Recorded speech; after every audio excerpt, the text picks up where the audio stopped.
केशव देव मौर्य को। ये लोग एक ऐसे अलायंस पे काम करना चाहते हैं जिसमें कांग्रेस भी हो, बहुजन समाज पार्टी भी हो। हालांकि अभी सिर्फ एक थॉट है ये, मुझे पता नहीं कि इन लोगों के मकसद क्या है या इरादे क्या है, लेकिन एक थॉट प्रोसेस में एक तीसरा अलायंस बनाना चाहते हैं। कांग्रेस कोई पहल करेगी क्या इनके साथ? देखिए, इस देश में जो विपक्ष एक साथ आ रहा है उसका उद्देश्य देश की अखंडता को बचाना है। अभी हमारे भाजपा के प्रवक्ता भाई आलोक जी बार बार एक शब्द का प्रयोग कर रहे थे, भारी भरकम विश्वसनीयता।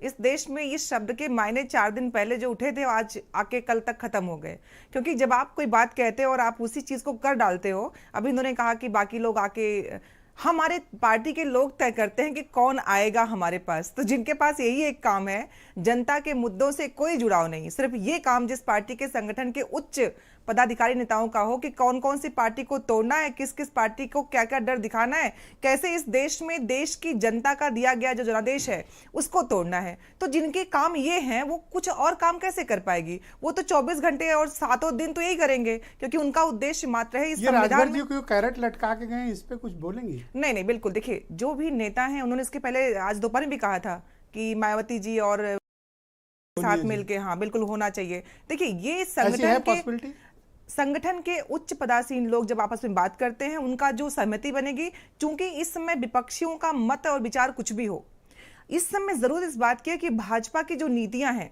देश में कहीं ना कहीं विध्वंसकारी ताकतों को पैदा करना, इस अखंडता को चोटिल करना, इसके लिए सबको एक साथ आना ही पड़ेगा।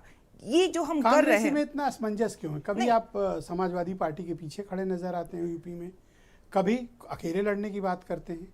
अब जब कुछ छोटी पार्टियां आपको प्रस्ताव दे रही हैं तो आप उन्हें इग्नोर मार रही हैं। नहीं नहीं ब्रजेश, देखिए यहाँ पे किसी को कोई इग्नोरेंस नहीं दी जा रही है। यहाँ सिंपल सा बस एक बात है, जितने लोग साथ पटना में थे और जितने लोग बेंगलुरु में मिलने वाले हैं, उन सबका मात्र एक उद्देश्य है कि अपनी अपनी विचारधारा में इस देश के बचाने का प्रयास करना। मैडम, मैं समझ गया कि विचारधारा के दृष्टिकोण से आप लोग एक हैं, लेकिन जब सीटें बटेंगी ना तब फिर विचारधारा वाली बात थोड़ा दूसरी। नहीं नहीं नहीं, देखिए तकलीफ उसको हो रही है जो पटना का जो चीजें हो रही थी, पटना में जिस तरह लोग मिले, छटपटाहट आपने देखी होगी कि प्रधानमंत्री पद पे बैठे हुए पार्टी के वरिष्ठ नेता जब बोलते हैं कि इतने करोड़ की जो, आपकी कोई दिलचस्पी नहीं गठबंधन में? नहीं, बिल्कुल क्यों नहीं है। संगठन जो नहीं नहीं, बिल्कुल संगठन जो तय करेगा, संगठन के वरिष्ठतम जो लोग हैं जो मिलके आपस में होना चाहिए, आप ऐसा मानती हैं? देखिए, होना क्या चाहिए, विपक्ष को एक आके इनको हराना चाहिए, क्योंकि ये देश में जनता के मुद्दों से जनता को ही दूर कर रहे हैं, जनता के जनादेश को खत्म कर रहे हैं। वीरेंद्र जी भी हमारे साथ इस कार्यक्रम में जुड़ चुके हैं। वीरेंद्र जी,